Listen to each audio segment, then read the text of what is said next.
कोल्हापूर जिल्ह्यामध्ये आज जी पावसाची नोंद झालेली आहे, काल पडलेल्या ज्या पावसाची नोंद आहे ती 65.5 मिलीमीटर एवढा पाऊस आज सकाळी 10 वाजता नोंद झालेला आहे. आणि काल जिल्ह्यामधल्या 43 मंडळामध्ये अतिवृष्टीची नोंद झालेली आहे. या पावसानुसार ज्या आपण मॉनिटर करतो त्या लेवलमध्ये राजाराम बंधाऱ्याची लेवल आत्ताची 12 वाजताची लेवल आहे ती 36 फूट एवढी आहे. इचलकरंजीचा जो बंधारा आहे, इचलकरंजी बंधाऱ्याची लेवल 57 फूट 2 इंच एवढी आहे. नरसिंहवाडीची लेवल 40 फूट 6 इंच एवढी आहे. तर या सर्व लेवल आपण मॉनिटर करत आहे. साधारणतः मागच्या 24 तासामध्ये राजाराम बंधाऱ्याची लेवल आहे ती 7 फुटांनी वाढलेली आहे. जी मुख्य धरणं आहेत, मुख्य धरणांमधला विसर्ग जर आपण पाहिला तर राधानगरी धरणामधून 11,500 क्युसेक्स एवढा विसर्ग सुरू आहे. दूधगंगा धरणातून आत्ता सकाळीच 20,000 क्युसेक्स एवढा विसर्ग सुरू करण्यात आलेला आहे. कोयना धरणातून 67,700 क्युसेक्स एवढा विसर्ग आत्ता आहे की जो थोड्या कालावधीने 75,000पर्यंत करण्यात येणार आहे. आणि वारणा धरणातून 29,000 क्युसेक्स एवढा विसर्ग आहे. तर पडणाऱ्या पावसावरती आपण लक्ष ठेवून आहे. हवामान वेधशाळेचा जो अंदाज आहे तो आज आणि उद्यासाठी कोल्हापूर घाटामध्ये ऑरेंज अलर्ट आहे. इतर जिल्ह्यासाठी सुदैवाने आत्ता जो अलर्ट आहे तो ग्रीन अलर्टचा आहे.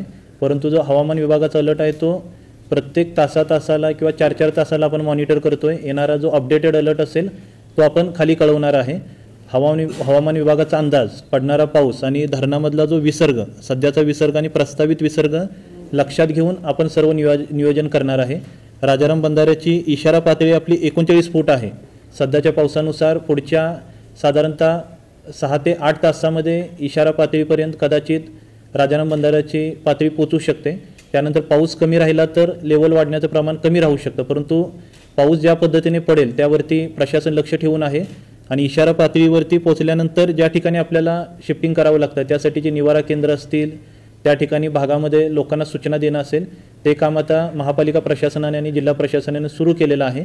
यासोबतच कोयना धरणामधला आणि वारणा धरणामधला विसर्ग लक्षात घेऊन अलमट्टीमधून जो विसर्ग आहे, अलमट्टीमध्ये काल सकाळी जो 20,000 क्युसेक्स एवढा विसर्ग होता तो टप्प्याटप्प्याने वाढवून आता 1,75,000 क्युसेक्स एवढा विसर्ग करण्यात आलेला आहे.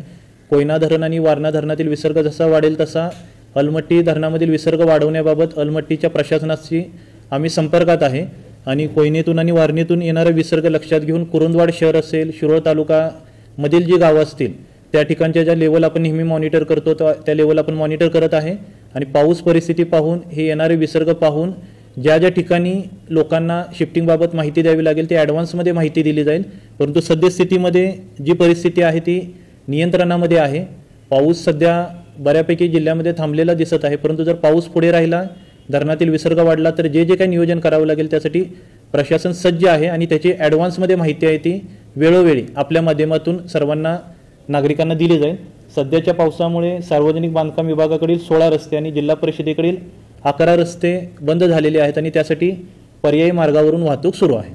असेच नवनवीन विषय ऐकण्यासाठी लाईक, सबस्क्राईब आणि बेल आयकॉनवरती क्लिक करा.